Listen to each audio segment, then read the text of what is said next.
Verifying your domain in Shopify is essential to ensure ownership and enable functionalities like email sending from your custom domain. Here's how to verify your domain. Log into Shopify. Start by logging into your Shopify admin dashboard. Access domain settings. From your Shopify dashboard, go to settings and select domains. You will see a list of domains connected to your store, including any custom domains. Initiate verification. If your domain is listed but not verified, Shopify will display an option to verify it. Click Verify Domain next to the domain you want to verify. Add TXT record to your domain provider.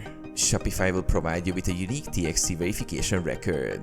Log into your domain provider and locate the DNS settings for your domain. Add a new TXT record using the information provided by Shopify. Typically, you will paste the verification code into the value field. Confirm verification. Once you've added the TXT record, return to Shopify and click Verify.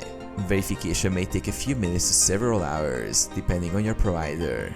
Verification complete. After successful verification, Shopify will confirm that your domain is verified, enabling full functionality.